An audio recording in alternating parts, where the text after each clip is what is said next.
The day began just after 7, after a good night's sleep, one I really needed. The roads were quiet. The air was cool. A few locals passed by on their scooters as the villages slowly came to life. Yesterday, the clouds and the trees had hidden Mount Semeru from view.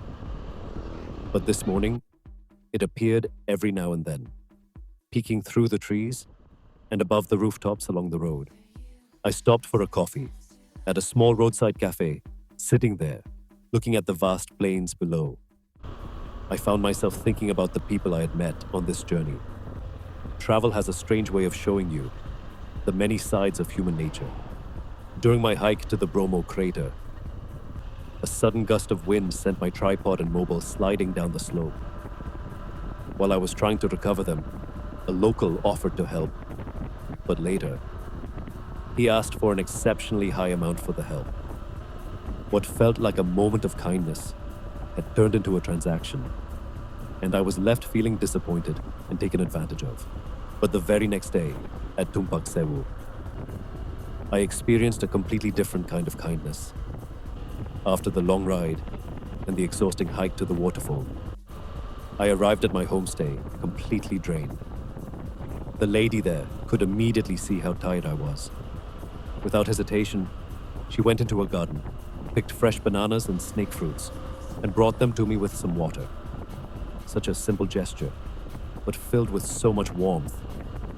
There was no expectation, no reason behind it, just genuine care.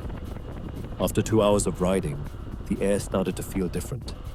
It became heavier, and I could feel the ocean getting closer. After 8 days in Indonesia, I was finally seeing the sea. Arriving at Pantai Pancer, a quiet fishing village on the coast, I saw black sand shores, fishing boats moving along the coastline, and Barong Island resting across the water. After days of volcanoes and mountains, it felt special to finally meet the ocean. Leaving the coastline behind, the landscape began to change again. I passed through quiet backwaters, where thousands of colorful fishing boats rested on the water.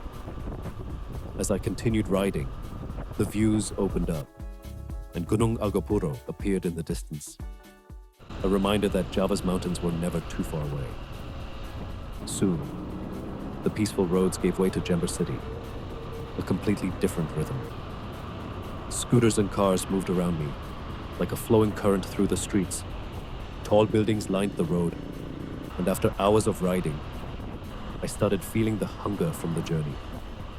So after crossing Jember, I stopped at a small roadside warung for lunch. Feeling refreshed, I continued towards Bondowoso, but the landscape had already changed. The roads became quieter, and Gunung Argopuro stayed somewhere in the distance. Every now and then, beautiful fields appeared along the roadside, where farmers were carefully planting crops. Simple moments, but a beautiful glimpse of everyday life in Java. After crossing Bondowoso, the road slowly disappeared into the interior. I was now heading towards the Ijen Plateau. Surprisingly, there wasn't much information about this route online. Most travelers approach Ijen from the Banyuwangi side. Apart from Google Maps, I had very little to rely on. A part of me kept wondering, what if this road turned into an off-road trail? What if I had to turn back, just like I had twice already on this journey? After a while, a signboard appeared. Welcome to the Ijen Geopark. For the first time in a while, I felt reassured that I was on the right road. As I rode deeper, the road grew quieter and lonelier. Both in India and here in Indonesia, you're almost always passing through villages or seeing someone along the roadside. But this road felt different. Long stretches, with no one around, just tall trees, and every now and then, a glimpse of Mount Ijen through the forest. The air was getting colder, so I pulled over and put on my fleece. A few more minutes through the forest, and suddenly, the trees opened up. There they were, Gunung Ijen and Gunung Raung, standing side by side. It was one of those views that made me stop and simply admire the landscape. I continued deeper into these highlands, The roads curved through the mountains, and every now and then, I would stop to enjoy the quiet beauty around me. My next stop was Sempol village. Before I could hike Ijen the following morning, there was one important formality: a fitness certificate, issued by the local hospital, mandatory for every hiker.